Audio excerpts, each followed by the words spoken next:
Hey there, welcome inside CSNChicago.com alongside college basketball talk writer Scott Phillips. I'm Mark Strotman, and today we're talking needs for the Bulls. Scott, we're a little less than a month away from the actual NBA draft, and the Bulls are there sitting at number 14, and they're going to have plenty of options.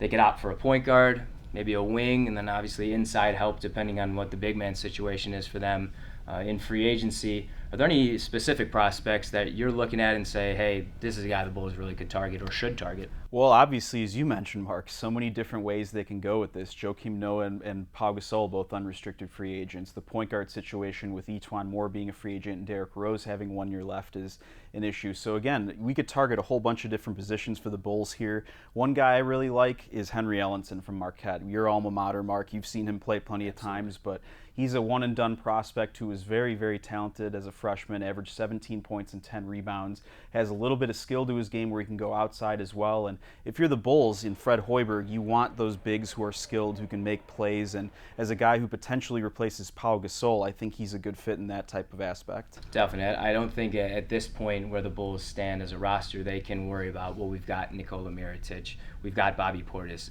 Go ahead and get the best player available. And it seems like if Ellenson were available at 14, that would be a steal. Absolutely, Mark. As you said, he's a guy who's been in the top 10 of some mock drafts. He's kind of slipping a little bit in others. So he's a player that if a couple teams pass on him or trade up and take different needs, the Bulls could find him available at number 14. Another guy they could find available at 14 who actually mentioned saying he'd love to play for the Bulls at the Combine earlier this month was Denzel Valentine. Obviously, just such a remarkable college career at Michigan State playing under Tom Izzo. And what I like most about him is that he does a little bit of everything. And that can sometimes be a cliche for a college player who doesn't do anything great, but it's really true for Valentine. And what I also like is if the Bulls go ahead and draft him, he's a natural shooting guard at the next level. He can hit the three, which is big in Fred Hoiberg's system, but it also pushes Jimmy Butler back to small forward, his more natural position.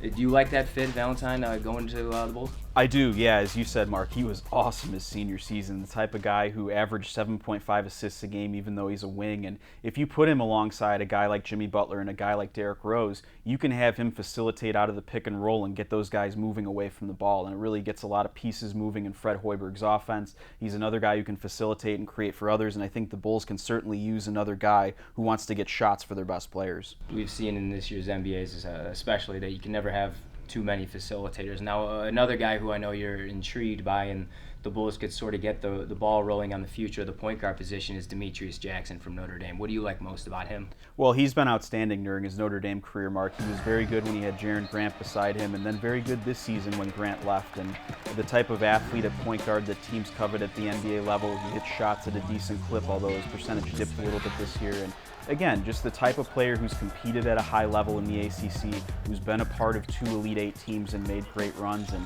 he's got a great track record. A former McDonald's All-American, again, as I mentioned, a strong athlete, the type of guard who can make plays at the NBA level, and you just hope he's the type of facilitator that could come in and be a potential backup and maybe groomed to be a starter if something does happen where Derrick Rose has to leave the team. What I like that you talked about playing alongside Grant, he has experience playing off the ball, and we've seen Derrick Rose kind of struggle when Jimmy Butler is facilitating and he's got the ball in his hands. Mm-hmm. How much is that going to help him wherever he lands, being able to have that ability to play off the ball? Well, I think so many teams now at all levels of basketball are looking for multiple point guard situations where they have guys who can handle and pass at multiple spots on the floor. So if you have a guy like Jackson, as you said, Mark, who's played alongside an NBA caliber guard in Grant, that just means that he's willing to share the ball, he's willing to share the responsibilities of facilitating, and shows that he can play in different types of scenarios. Now, we mentioned Valentine as a potential Bulls pick, a senior, a guy who did it all for 4 years. Much younger shooting guard, Malik Beasley from Florida State.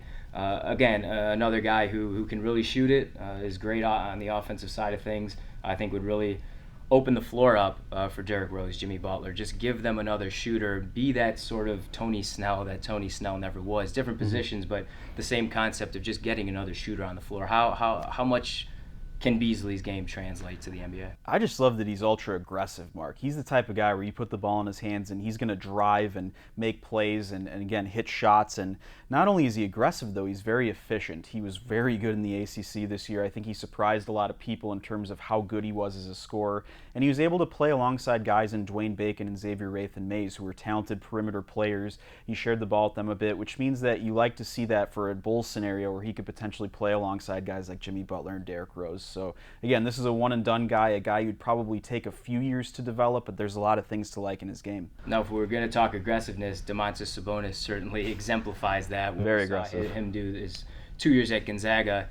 Fit for the Bulls. You think that's a potential pick for them at 14, Sabonis? Absolutely. He has the NBA bloodlines, being the son of Arvydas Sabonis, the former Trailblazers star center from the 90s. He's just rugged and physical, as Mark mentioned. He's going to put an elbow when he boxes out, make sure that he has space on you. And again, you can have some concerns about his wingspan and his ability to defend the rim a little bit, but 17 and 12 doesn't lie. Those were great numbers for a Sweet 16 team this year, and he's the type of guy who has great bloodlines and has a good future going forward. Well, it's certainly something that the Bulls lacked last year, obviously, when Joakim Noah went down for the year. Again, sometimes it can be cliche that the Bulls lacked that edge, but it certainly showed at times where they were the softer team on the interior. And to get a guy like Sabonis, I think would do a lot for them. Yeah, and if you have a rotation of bigs who has skill guys like Bobby Portis and Nikola Mirotic and some rugged bangers like Taj Gibson and Domantas Sabonis, that's a nice kind of core that you're setting yourself up for, and you're also protecting yourself for insurance in case a guy like Joakim Noah or Paul Gasol opts to leave in free agency.